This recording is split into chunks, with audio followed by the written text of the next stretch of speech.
So hello, everyone. This is John Byrne with Poets and Quants. Welcome to Center Court. This is our event where we talk about the MBA and your career.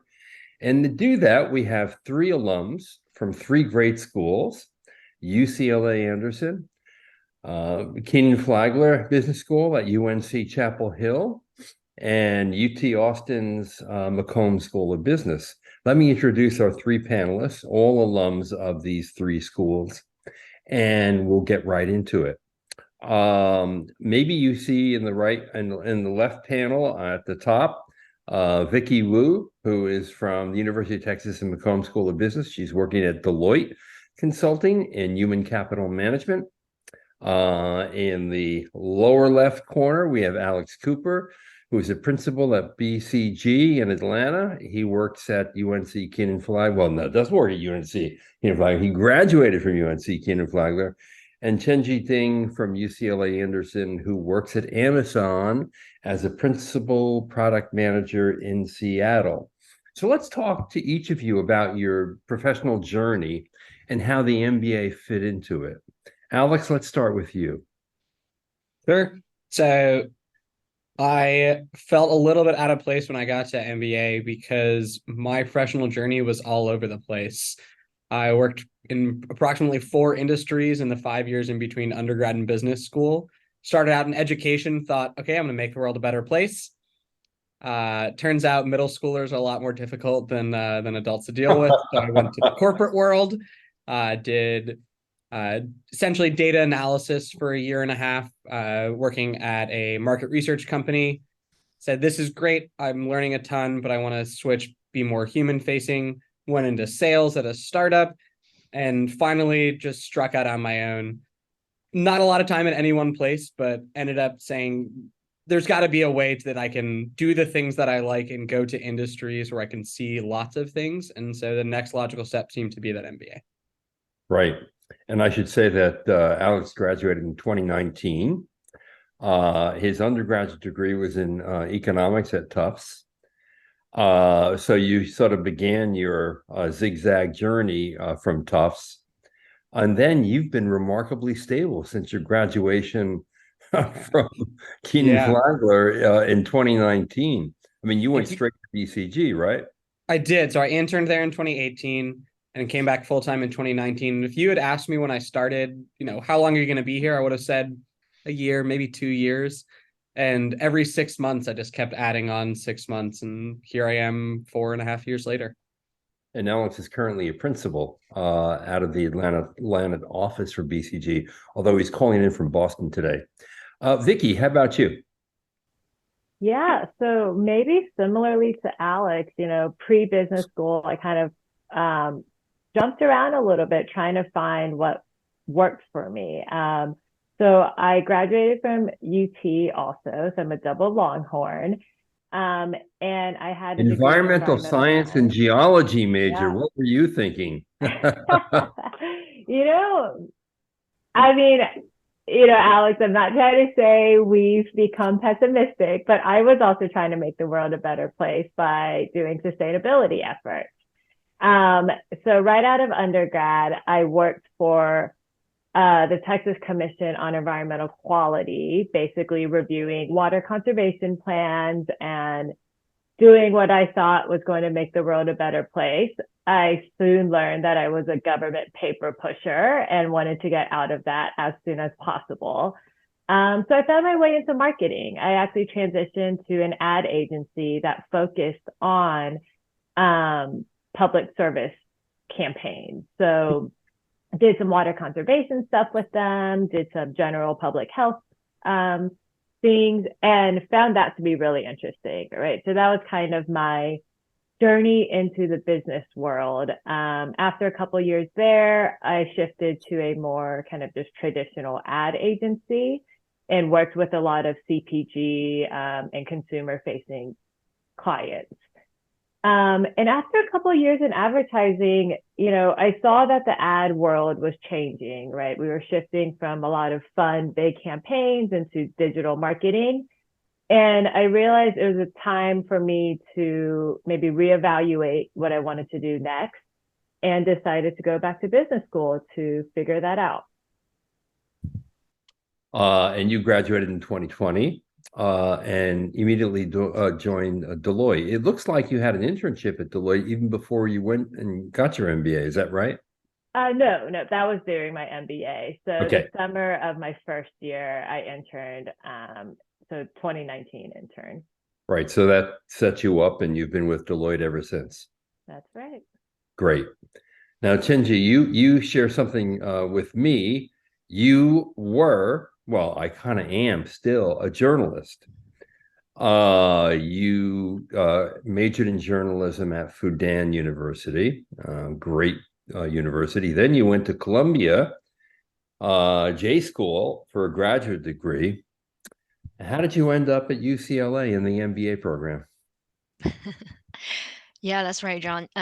So yeah, I studied journalism in both undergrad and master program, and I was a journalist for about 6 years. I worked for 2 years in Shanghai for Forbes, and about 4.5 years in a smaller publication, digital publication in New York. And then in the last couple of years of my kind of journalism journey, I was covering the tech industry from the business and finance perspective. I was reporting and publishing news to hedge fund, and I got really interested in the industry, and I was just wondering like how I can transition into tech, but at that time, based on the research I did, there was no way for me to actually get into that industry. And it seems like the only option for me was to go to business school and completely kind of pivot my path. So I decided to go to business school and explore kind of a different world.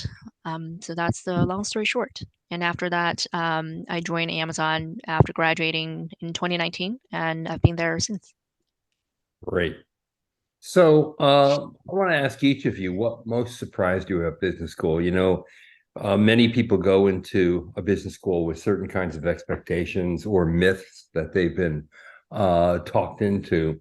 And then they're surprised to find out that maybe, that really wasn't the right impression that I had. Let's start with the journalist in the house. Yeah, so that's a great question. I think the most interesting or surprising thing is how I kind of created my own mental model for analyzing different problems, because this is new to me. And one of the kind of courses I took in my business school, which I love the most, is by Professor Terry Kramer. That's technology management, and in every lesson he would ask us, what's the so what. Before you analyze anything, before you kind of propose any solution, you need to think about the so what.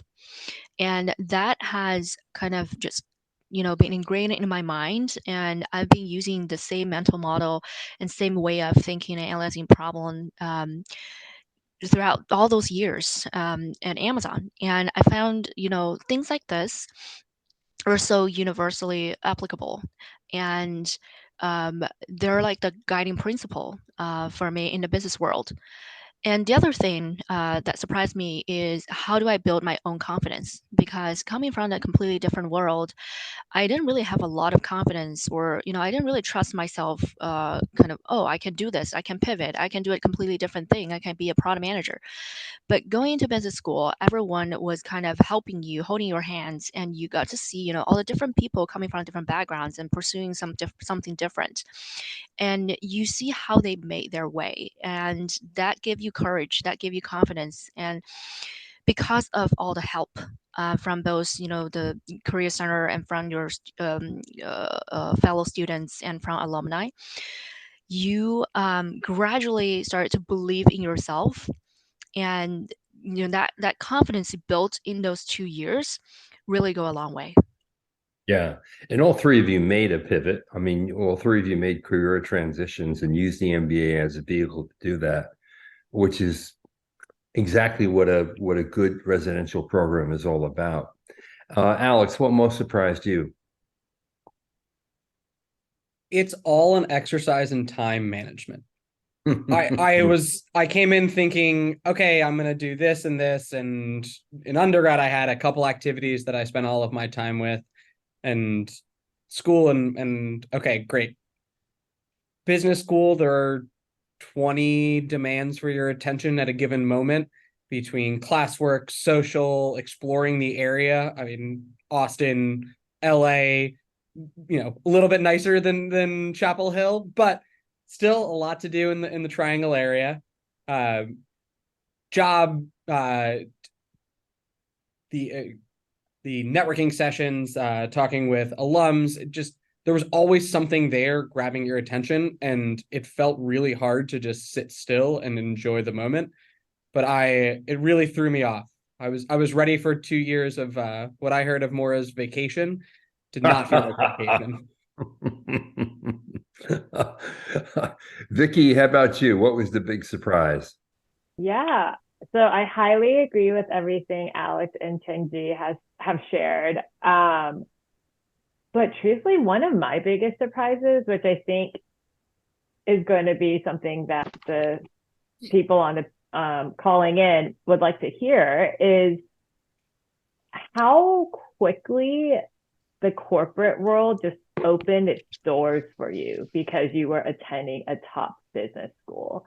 I mean, nowadays, the market, we're giving people offers before they've even started classes, right? And like, that was just mind blowing for me as someone who is coming in as a career switcher, right? Every top consulting firm, every top tech company, they're at your campus within the first couple of weeks trying to win you over and have you join them. And so that was truthfully mind blowing for me to see, but also really exciting.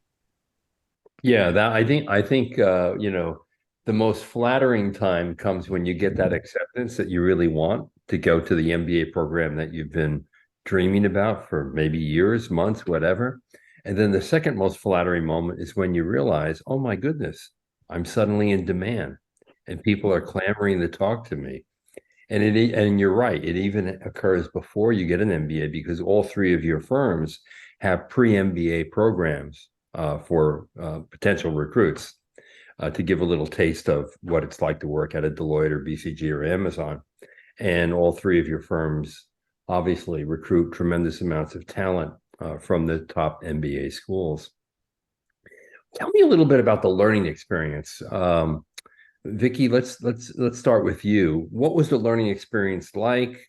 How did it differ from your undergraduate education? You went to the same institution, UT, in Austin, but I bet you that your studies in environmental science and geology were dramatically different than your studies in business management and leadership.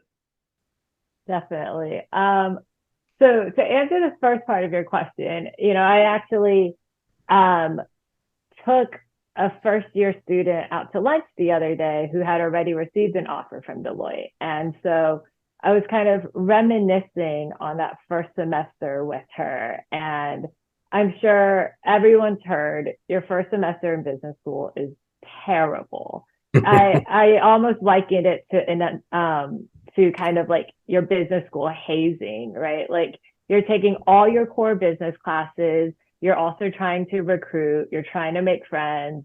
Like Alex said, it's true exercise in time management. And that was terrible. And that's just part of the experience. But once you get through your first semester and you actually had a say in what classes you were taking, that's when I really was like, this is why I came here, right? I'm learning all the things that I know will be relevant for my career and for my personal interests. And, hopefully at that point you may have an offer or something, but that's when you also really like accept and internalize the fact that grades don't really matter and you're just there to learn. And that was really cool for me. And then to answer the second part of your question, in comparison to undergrad, our business school is kind of removed from the rest of campus. So, I think in undergrad, you're bouncing all around your campus, whereas this was a very intentional choice to keep us all sort of contained. So you're really building your network. You're really, having those ad hoc sessions with your classmates. But with the ability to take classes in other grad schools if you wanted to. But one of the reasons I actually went into environmental science is because we got to go on a lot of basically like adult field trips, right? We went out and looked at rocks. We went out and took water samples. And business school in a way was kind of similar, right? You got to go look at a lot of different companies. We did a lot of, kind of semester case projects with companies in the area. And that was really cool. And I've never traveled as much as I did during my 2 years in business school. And I mean like international trips. So highly encourage everyone to take advantage of those. I did a few leadership courses that were international. And I think when you get to that like 3 or 4 year mark out of business school, that's when you really start to recognize the value of some of those leadership courses, because you can kind of just see like, kind of the difference it makes for your own management style and your ability to lead a team. Right. If you had to do it again and weather that first semester boot camp in a more effective way, is there anything you would do differently before you went into the program? I think one thing I would do differently would have been to lean on my classmates and lean on my professors more. I think your first semester back, you've been out of school mindset for a while, so you're kind of trying to take a lot of it on your own, maybe at like midnight. Whereas I think if I leaned into really kind of the way we work in consulting and try to schedule working sessions and study sessions with my peers ahead of time, it would have been a lot less stressful. Yeah, that's a really good insight, because in an MBA program, you're really not alone, and much of the work that you do is with others, and that makes the work a lot easier. So if you don't know much about finance, the team member who comes out of the finance world will help you a great deal. And in undergrad, of course, you pretty much are on your own in most cases, in most majors. There isn't a whole lot of teamwork or collaboration, particularly outside of a business school. Alex, how about for you? What was your learning journey like? I think it sounds pretty similar to Vicky's. First semester, the expression we used a bunch was drinking from a fire hose. Yep. I think that's a pretty common one, but it felt very apt. After that, I took a full course load we did quarters afterwards, just because there were so many interesting classes I wanted to take. I did leadership classes. I did working well with leadership classes. I did operations. I did sales. I did improv.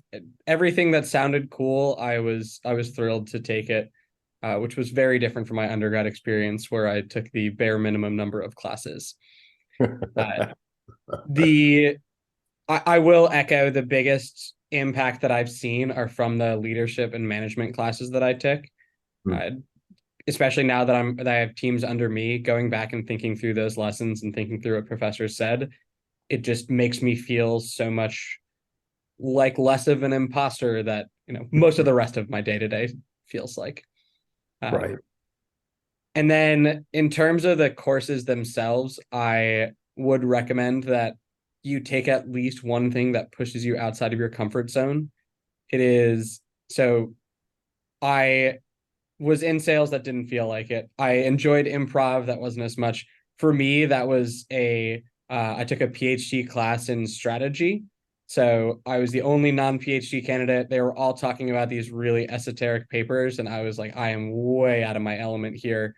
But it really pushed me to think through strategic decision making, how corporations do it, how individuals do it, and it was really cool. But felt like the dumbest person in the room every time I walked in. And I doubt that you were. I feel pretty confident. I think all of the other classmates, all of their PhDs now, I feel quite confident that they could out strategy me any day. Now, Chenji, you had the advantage of already having gone through a graduate program. although studying journalism and practicing it is quite different from a graduate program in management and business. So what was your learning journey like, and how did it compare to your experience at Columbia J School? Plus one to Alex's point about taking at least one course that's out of your comfort zone, because I was not technical or kind of quant focused at all. And I took a class on R, and that really helped because at the time I was like, wow, this is difficult. Like, I don't know how to code, but I know it's not code, but to me, it's similar. And that really helped me kind of learn how to do things like that. And at Amazon, we use SQL every day. And so I'm like, oh, okay. So I learned something in business school. That's helpful. But overall, I was lucky that I actually got my summer internship offer even before going to business school. To Vicky's earlier point, that was the advantage of going to business school. I got recruited by AT&T's rotational leadership program through Forte conference the summer before business school, and I accepted that. That gave me the luxury to focus my time on really building the foundation academically, and also doing a lot of taking on a lot of leadership roles in the first year. So I was very active in clubs and a bunch of other things, organizing events for other students and kind of networking with second year and alumni. I also did an academic internship in my second semester, so like in January of my first year, because I had the time. And that's a kind of tradition of Anderson. Many students do that, what we call academic internship in Santa Monica, Venice Beach, where there are a lot of startups, then they always need people. And so that gives you kind of additional things on your resume and get you closer to the industry where you want to be and give you real world experience. So I did that for about 5-6 months right before that summer, before going to Texas for AT&T. Right. And then at the time, I was pretty clear that I wanted to eventually recruit for Amazon, because that has always been my dream. And so after that summer, I started full-time recruiting again, and I applied for Amazon. And I got offer in like December, so that was kind of the biggest thing in my second year. But again, like in the later half of my second year, I took on more classes that are out of my comfort zone. So just to learn new skills, just get myself ready for the real world, because at that time I did not have the pressure of recruiting again. So Right. that was primarily kind of my focus in the second year. Yeah. It's a wonderful thing when you can come back and get an early job offer and that's over and done with. And then you really can enjoy your second year. Really very helpful. There's a question from a member of the audience that I think is pertinent to all three of you, since each of you made a career transition with the MBA. And the person really asks, okay, in expressing their desire to switch careers, how do they present themselves in a believable way to admissions? Now, I happen to think that because the full-time residential MBA program is ideal for career switchers, and the majority of people out of them are career switchers, that tends not to be a problem. It's a problem when you want to be a member of a private equity firm or a hedge fund, and you have no investment banking experience or no experience in those fields before, because those fields tend to be one-off searches. Would all of you agree with that? But generally, outside of PE and hedge funds, I'm thinking that it's pretty open, and people do expect you to make that transition. Vicky, you want to tackle that? Sure. Yeah, I definitely agree. I think it's a tried and true story for MBA applications committees. I'd say in your application, make sure you're connecting the dots, right? Like, regardless of what you did before, there are relevant skills. There's a reason why you want to career switch. And make sure you're just connecting those dots when you're telling your story. Sometimes it might take a little bit more creativity than others, but there's definitely a way for you to connect those dots.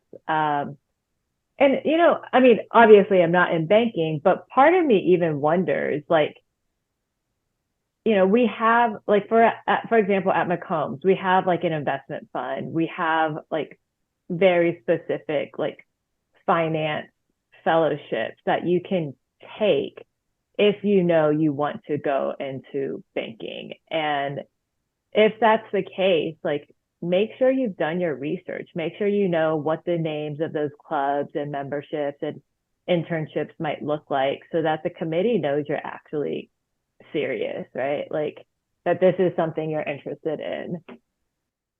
Yeah, exactly. Alex, here's a good question for you, I think, given your consulting role. How difficult is it to recruit for non-traditional roles, like, let's say, a role in sustainability out of business school? Sure. I actually am. I didn't plan to recruit for consulting coming in. I wanted to keep an open mind and only applied to one consulting firm because I had a good conversation with someone at BCG. Wow. The non-traditional roles are, it depends on the school. They can be a little tricky if you're at a school that, say, is in North Carolina and you want to recruit for a bunch of companies on the West Coast. It means you're going to be on a lot of flights, spending a lot of weekends in San Francisco and LA. But if you've thought about that geography ahead of time, similar to the point made earlier, the corporate world knows that the MBA program is producing good candidates. They view these schools as screeners. And so they say, great, like we are happy to have a conversation. We're happy to bring you on. If you say I'm a MBA student, that's going to open up 1,000 coffee chats, as many as you can handle. And if you are trying to go into a non-traditional role, that's going to be the best way of entry. That small sustainability firm that you don't really know probably isn't posting on your school's job board. So it's going to be about who you know. It's about networking and getting into that next stage. And so this actually goes to what Vicky was just saying. If you have a clearly buttoned up story of this is why I want to go from A to B to C, even if in your head it's actually A to Q to W, as long as you have that story, you can make it a lot easier for yourself. Yeah, that's really true. The other thing I should add is that, all three of you graduated in 2019, 20, and 2020. And since then, there's been a tremendous amount of attention paid to sustainability in business school and outside. The job growth in the sustainability area is tremendous. The predictions are there won't be enough people to work in this field over the next few years, and business schools are devoting increasing resources to sustainability. I actually don't even think of it as a non-traditional field anymore because it's become so core to most business school curricula. John, can I quickly add something Yeah, to please it? do. Yeah, so that's like, very good question from the prospect students, because I remember when I was in business school, Anderson was relatively big on kind of net impact and sustainability kind of industry. And I know many of my classmates who actually went to Anderson for that purpose and for that industry specifically, because of how many kind of startups or how many kind of just cool firms are located on the West Coast and in the greater LA area. So I want to kind of plus one to Alex's point about networking, because I see most of my classmates who made into the industry actually networked a lot during the 2 years, and whether it's through alumni or just through kind of company visits or academic internships, as I mentioned. But if you're kind of close to the industry, I would say location is very, very important. So if you're close enough to those companies and to those people, that give you a big advantage for networking, and just build up that kind of connection during the 2 years. And then when opportunity arises, then people will think of you first. So I would say proximity and networking. Those are probably the two biggest things that I observed. Yeah, that's really interesting. I mean, we recently had a column on the site from the former CEO of the Graduate Management Admission Council, and his point is that how do business schools remain attractive to students? Geography, number one. Alumni number two, that's your networking, and then careers, obviously, where people go and who recruits at the school.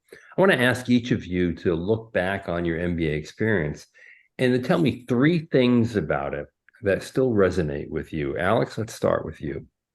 Just any three things that resonate. Three things, hallmarks of your MBA education that you look back on and say, boy, those are real high moments for me.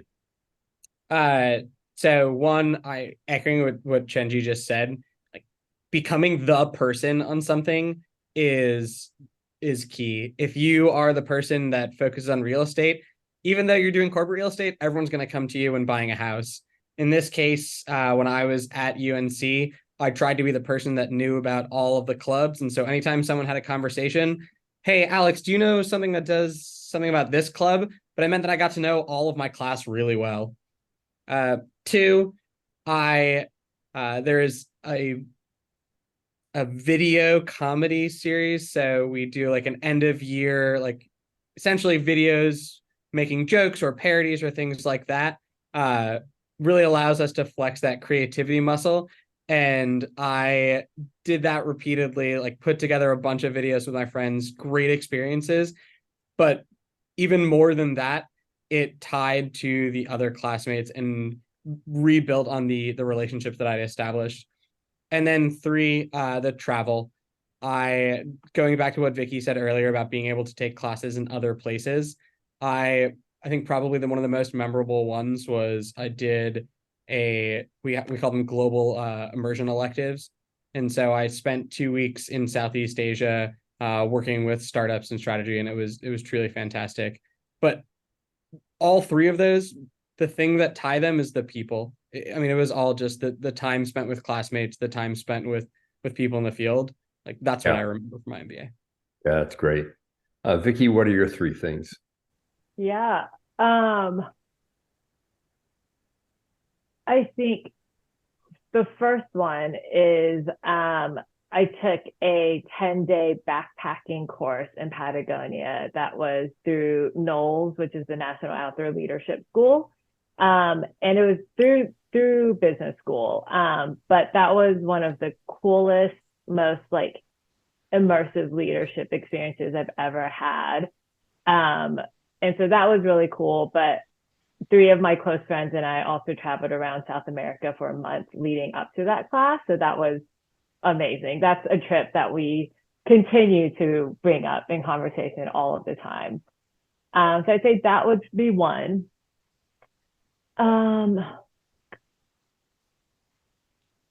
When you first brought this up, I was like, oh my God, I have to think of three things. The other, which neither Alex or Chenji can relate to, is I was a year that went to spring break and never returned to school because of COVID. Right.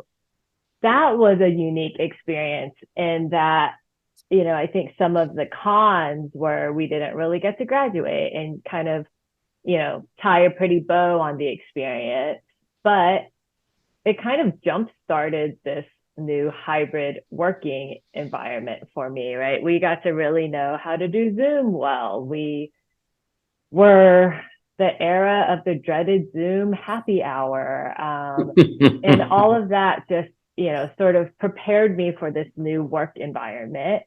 Yeah. And then third, I've always been very interested in entrepreneurship, and there were a lot of opportunities in business school to explore that at a very low risk, from a very low risk standpoint. So one of my classes was really developing a business plan and trying to take it to market as much as possible.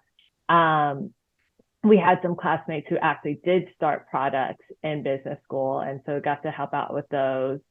And just having those conversations with both other students and professors was a really cool experience that I think, because I was full-time, allowed me to have the time and like mental capacity to really explore those to, whatever level of fruition I wanted. Right. Yeah. Great. Those are good three things. Chenji, how about for you? Mm-hmm. I would say the first thing is setting my priorities. I think that's maybe less of a hallmark, but more of an advice for everyone. Just because, we have all those things going on at the same time and you're always distracted and trying to decide, where to spend your time. I would say before even going to business school, kind of have a paper and a pen and just write out all your priorities and the must-dos, the kind of the must-haves in your mind and the things that you're willing to compromise. And then kind of always keep that paper kind of near you and refer back to it and to kind of see, okay, am I still on track? Am I still doing the right thing? Right. For me, I wanted to pivot into tech the most, and that's my number one unshakable priority. So at any given point when I had conflict or just was overwhelmed, I would ask myself, like, am I focusing on this as the most important thing? Am I spending most time on this? And the second is family, right? My husband was with me in LA for 2 years working remotely. So that's my second priority. I would, rather spend time with him than going to kind of parties and kind of clubbing with my friends, although I also wanted to. So know your priority. That's number one. And number two is develop leadership and communication skills, because I wanted to kind of train myself up for kind of the corporate world. And I was very intentional about kind of taking on leadership kind of roles in clubs, in my section, and just, among many other kind of things. So I did a lot of that during the school, and that really kind of honed my skills in how to be an effective communicator, how to be a kind of more effective leader. And the last thing is kind of build genuine relationships with people. So like even today, like 4.5 years later after graduation, I still have like monthly calls with kind of 7 of my classmates who are like awesome, boss ladies, and we kind of talk to each other every month about what's going on in life and what's going on at work, and we raise each other up. And that was something I did not expect when I went into business school. Yeah. And at the same time, I also built very great relationship with our professors, and one of them actually became family friend, and we stayed very close in touch throughout the years. And he's my mentor and friend, and we see each other a couple times a year. And he even, my kid even loves him. So those things that you build over time, if you put kind of real kind of passion or genuine thoughts into connecting with those people, I think those relationships will last a long time and benefit you for many, many years to come. So those are the 3 things for me. Good advice. We have a couple of questions from audience members. One I think is kind of interesting. You have a person here who's in his or her late 30s and is wondering, in terms of post-MBA opportunities, what would be closed off to someone who graduates with an MBA in their late 30s? What would be less likely to have happen? Now, we do know in consulting and investment banking in particular, right? Those firms do like to recruit people of a certain age. There's a sweet spot, there's a window. But Alex, would consulting, for example, be closed off to a late 30s graduate of an MBA program? No, not at all. I'm trying to think through how old one of my team members is, but I want to say he's 38 or 39, and he just started a month ago. It is very much not closed off at all. I am actually racking my brain to think of anything that's closed off. My only advice would be, you're going to be with a bunch of classmates who are younger but have a lot more energy. And if you can match that energy, great, like try to do that.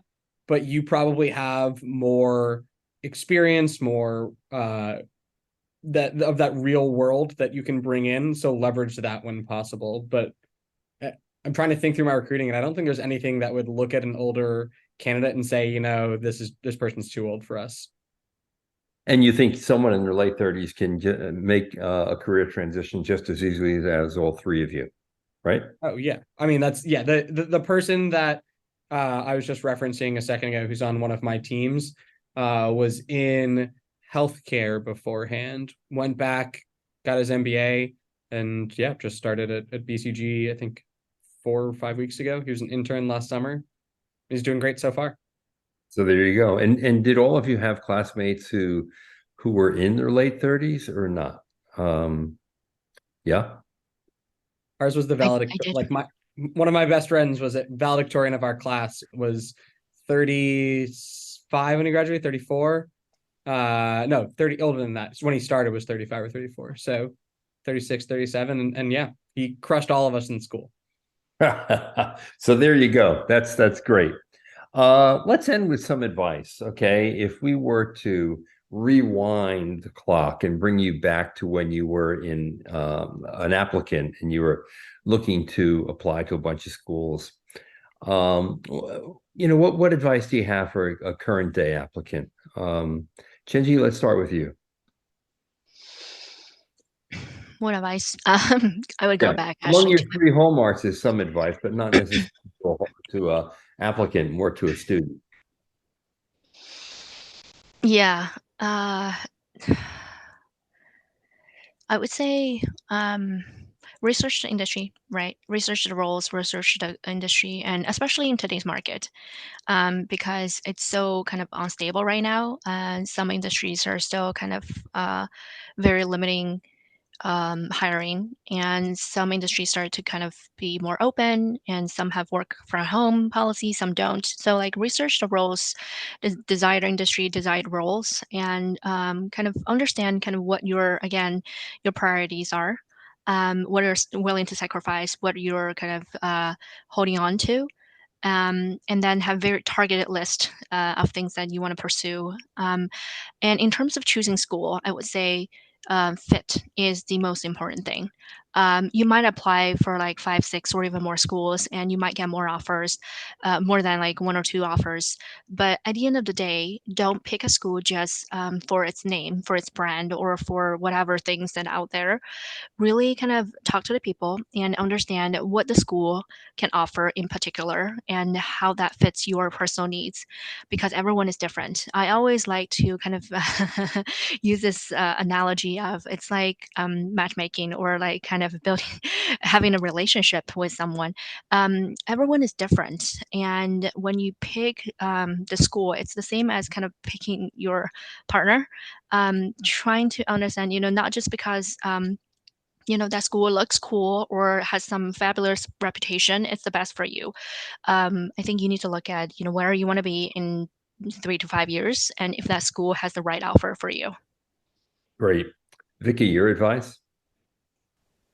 Yeah, I think some really good advice has been shared already, right? Like, 100% agree with what Changju said around the fit.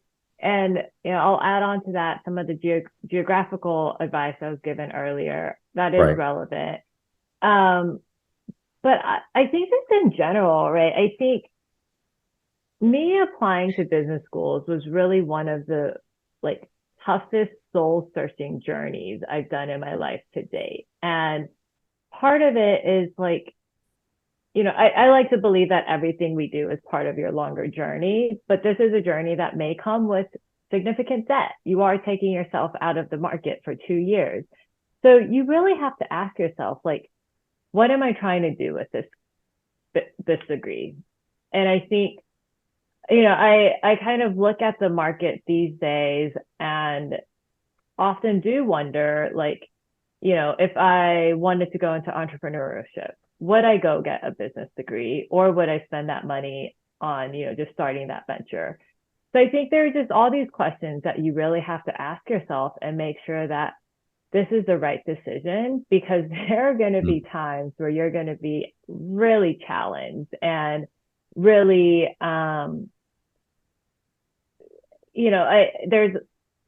you're going to see a lot of very motivated people around you. And if you don't have a clear sense of what you want to do and why you're there, it's easy to get lost.